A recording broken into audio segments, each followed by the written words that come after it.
السلام علیکم ورحمۃ اللہ وبرکاتہ۔ آج کا جو موضوع ہے وہ نبی کریم صلی اللہ علیہ وآلہ وسلم کی صحابہ سے محبت و عقیدت کا معاملہ ہے۔ یہ بات عام طور پر بیان ہوتی رہتی ہے اور نظروں کے سامنے بھی آتی ہے۔ ایک بات تو یہ یاد رکھیں کہ رسول اللہ صلی اللہ علیہ وآلہ وسلم یا اس طرح آپ سے پہلے جتنے نبی آئے ہیں، کائنات میں اللہ نے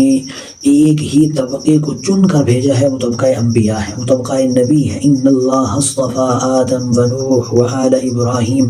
اللہ پیغمبر ہر ایک کو نہیں بناتا، اللہ اپنی مرضی سے چن کر بناتا ہے۔ جس کو اللہ چاہتے ہیں تو اللہ چن کر نبی بناتے ہیں۔ ایک بات یہ یاد رکھیں، نبوت کسبی چیز نہیں ہے، کسب نہیں کیا جاتا، ریاضت نہیں ہے نبوت میں، کوشش کی جائے، محنت کی جائے نبی بن جائے، ایسا نہیں ہے۔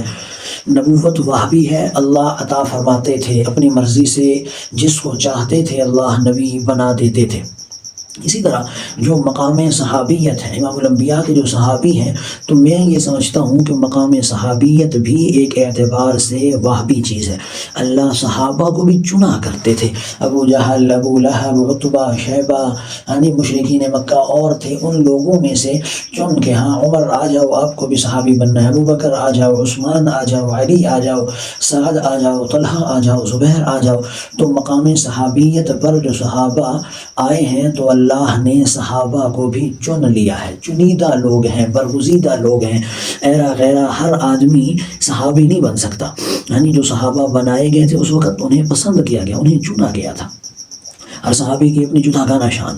عجیب و غریب صحابہ کے واقعات ہیں، رسول اللہ صلی اللہ علیہ وسلم کی عجیب و غریب محبت ہے صحابہ سے۔ آج میں آپ کے سامنے چند صحابہ کرام کا تذکرہ کروں گا کہ جن کو اللہ کے رسول نے مختلف اعزازات سے نوازا تھا، مختلف القابات سے جن صحابہ کو نوازا تھا۔ آج ہم ان کا تذکرہ کریں گے اور یہ دیکھیں گے کہ آقا صلی اللہ علیہ وسلم کی اپنے صحابہ سے محبت اور عقیدت کیسی تھی۔ سب سے پہلے میں جن صاحب کا ذکر کروں گا وہ سیدنا معاذ بن جبل ہیں۔ وہ فقیہ صحابی ہیں، اس امت کے فقہاء میں سے تھے۔ معاذ بن جبل بڑے عالم صحابی تھے اور بڑے مدبر صحابہ میں سے تھے۔ اللہ کے رسول صلی اللہ علیہ وآلہ وسلم نے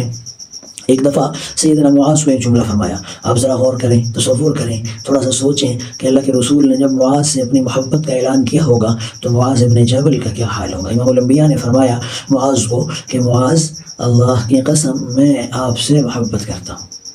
اے معاذ اللہ کی قسم میں آپ سے محبت کرتا ہوں۔ یہ کیسا عجیب جملہ ہے، کیسی اس میں محبت بنہا ہے، کیسا اس میں اللہ کے رسول صلی اللہ علیہ وسلم کا حلم اور آپ کی شفقت جو ہے وہ بنہا ہے۔ اسی طرح آپ اس وقت کو سوچیں اور ان صحابی کے دل پہ کیا گزری ہوگی، انہوں نے کیسے محسوس کیا ہوگا۔ وہ عبداللہ ابن عباس ہیں، جب آقا صلی اللہ علیہ وسلم نے ایسے گلے لگایا، عبداللہ کو ایسے اپنے گلے کے قریب لگایا اور کیا فرمایا کہ یا اللہ اسے قرآن کا علم سکھا دے۔ کیا فرمایا؟ یا اللہ اسے قرآن کا علم سکھا دے۔ اور آپ ذرا تصور کریں علی بن ابی طالب رضی اللہ تعالیٰ عنہ کے بارے میں، اللہ کے رسول نے جب فرمایا کہ کل میں جھنڈا ایک ایسے آدمی کو دوں گا کہ جو اللہ اس کے رسول سے محبت کرتا ہو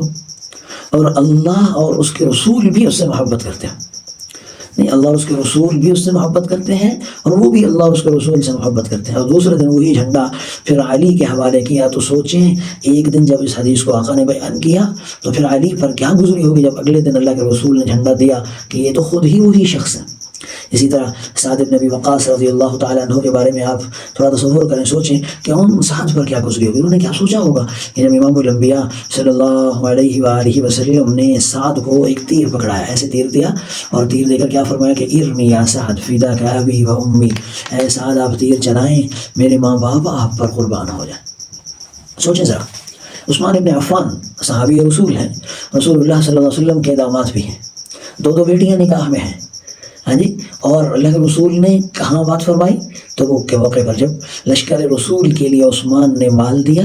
خدمت کی، تو آقا نے کیا فرمایا؟ عثمان آج کے بعد آپ کا کوئی عمل آپ کو نقصان نہیں پہنچا سکے گا۔ کیا عثمان کے اس وقت جذبات ہوں، کیا کیفیات ہوں؟ سنیں ذرا ابو موسیٰ اشعری رضی اللہ تعالیٰ عنہ کے اوپر کیا گزری ہوگی،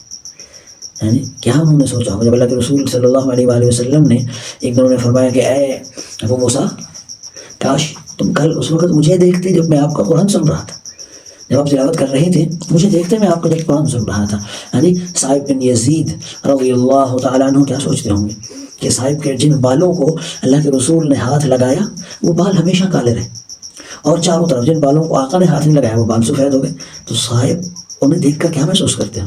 اور انصار مدینہ کی خوشی کا کیا عالم ہوگا، انصار کے فخر کا کیا عالم، انصار کے دلوں کا کیا حال ہوگا جب امام الانبیاء نے فرمایا کہ اے انصار مدینہ، اگر لوگ ایک راستے پر چلیں اور تم دوسرے راستے پر چلو تو میں انصار مدینہ کے ساتھ چلوں گا، کیا اس وقت عالم ہوگا؟ اور اللہ کے رسول صلی اللہ علیہ وسلم نے ایک اور جگہ فرمایا انصار مدینہ سے متعلق، اے مدینہ کے انصار، اے میرے محبوب لوگوں، انصار مدینہ سے فرمایا انصار مدینہ کے متعلق کہ اے مسلمانوں، انصار سے محبت ایمان کی علامت ہے، اور انصار سے دشمنی نفاق ہے، منافق ہے جو انصار سے دشمنی رکھتے۔ اور دیکھو صدیق اکبر رضی اللہ تعالیٰ عنہ کے بارے میں کیا جذبات ہوں گے ان کے، یعنی کہ جب اللہ کے رسول صلی اللہ علیہ وآلہ وسلم نے صدیق کے بارے میں فرمایا کہ اگر میں کسی کو دوست بناتا تو میں صدیق کو اپنا دوست بنا لیتا، اور اما عائشہ، ہائے ہائے، اللہ اکبر، کائنات کی عظیم الشان خاتون، عظیم الشان ہستی، میرے نبی کی رفیقہ، میرے نبی کی لاڈلی محبوبہ بیوی، کیا حال ہوگا اما عائشہ، کہ جب رسول اللہ صلی اللہ علیہ وسلم سے کسی نے پوچھا کہ آپ سب سے زیادہ کس سے محبت کرتے تو اللہ کے رسول نے فرمایا میں سب سے زیادہ اس کائنات میں عائشہ سے محبت کرتا۔ اور بلال رضی اللہ تعالی عنہ، بلال بن ابی رباح کا کیا حال ہوگا، ان کے کیا آنسو تھمکے ہوں گے، کیا ان کا وہ معاملہ ہوگا جب اللہ کے رسول نے معراج سے واپسی پر فرمایا بلال مجھے وہ عمل بتلاؤ، مجھے وہ بات بتلاؤ کہ وہ کون سا عمل ہے، وہ کیا کرتے تھے کہ میں نے تمہاری آواز جنت میں سنی ہے، تمہارے قدموں کی آہٹ جنت میں سنائی دیتی تھی۔ اور عمر بن خطاب رضی اللہ تعالی عنہ کے بارے میں ذرا سوچیں کیا حال ہوگا عمر کا، کہ جب انہوں نے اللہ کے رسول کے پاس آنے کے لیے اجازت طلب کی کہ میں آ جاؤں، اللہ کے رسول نے فرمایا ہاں عمر کو آنے دو، اور عمر کو کہہ دو کہ تمہارے لیے جنت کی خوشخبری ہے، اللہ تمہیں جنت کی خوشخبری دیتا ہے۔ تو اس وقت عمر کے کیا جذبات ہوں گے عمر رضی اللہ تعالیٰ عنہ۔ اور آپ ذرا تصور کریں اس وقت کو، تصور کریں، ذرا سوچیں، ایسے دماغ میں نا ایک زور دیں، جب رسول اللہ صلی اللہ علیہ وسلم کو ہم دیکھیں، میدان حشر برپا ہوگا، اللہ کے رسول کو ہم دیکھیں، نبی کریم صلی اللہ علیہ وسلم ہم سے یوں گویا ہوگا کہ تم میری امت کے وہ لوگ ہو، تم میرے وہ بھائی ہو جن کی ملنے کے لیے میں رویا تھا، جن کی بخشش کے لیے میں رویا تھا، جن کے لیے میں روتا تھا، جن کے لیے میں آخر وقت میں فرماتا گیا ربی امتی، میں جن کے لیے ربی امتی کہتا گیا، تم وہ لوگ، تم وہ میرے بھائی ہو جو مجھ پہ بن دیکھے ایمان لائے، اس وقت ہمارا کیا حال ہوگا، اس وقت ہم مسلمان کیا محسوس کریں گے، ہمارا کیا حال ہوگا جب اللہ کے رسول یہ بات فرمائیں۔ اور کیا ہمارے اعمال ہیں ایسے کہ امام الانبیاء ہم سے مخاطب ہو سکتے، کیا ہمارے اعمال ایسے ہیں کہ اللہ کے رسول ہم سے مخاطب، ہم رسول اللہ سے بات کرنے کے قابل بھی ہیں؟ ہم تو بدبخت ہیں، ہم تو گناہوں میں لدے پھدے ہیں۔ یقین جانیں ہماری بدبختی کیا ہے، ہماری بے حسی کیا ہے، ہم سنتوں کو کیسے روندتے ہیں، آقا کے طریقے کو کیسے پاؤں تلے روندے، نبی کریم کے عمل کو کیسے توڑ دیتے، اللہ کے رسول کے طریقوں کو کیسے رسم و رواج کے نام پر قربان کر دیتے۔ ہمارا حلیہ کیسا ہے، ہمارا اٹھنا کیسا، بیٹھنا کیسا، ہمارا چلنا کیسا، ہمارا پھرنا کیسا، ہمارا آنا جانا کیسا، ذرا اس کو تصور کریں۔ اور رسول اللہ کی محبت کا تصور کریں، اللہ کے رسول اپنے ہاتھوں سے کوثر پلائیں گے کیسے، وہ کیا عالم ہوگا، وہ کیا وقت ہوگا، ہم کس لائق بھی ہیں کہ اللہ کے رسول کے سامنے جائیں۔ آج سے عہد کریں کہ اللہ کے رسول کو راضی کرنا ہے، رسول اللہ سے ملاقات بھی کرنی ہے، اللہ کے رسول کے ہاتھوں سے حوض کوثر کا پانی لینا ہے، پیالہ لینا ہے۔ عمل کریں ایسے کہ اللہ کے رسول خوش ہو جائیں، ہم سے ملاقات کے لیے راضی ہو جائیں۔ وہ تو سرکار ہے، وہ تو سرکار ہیں، ہم محتاجوں کو ضرورت ہوتی ہے، لیکن وہ سرکار بھی ایسے کہ کمال ہے۔ اللہ تعالی ہمیں عمل کرنے کی توفیق عطا فرما دے۔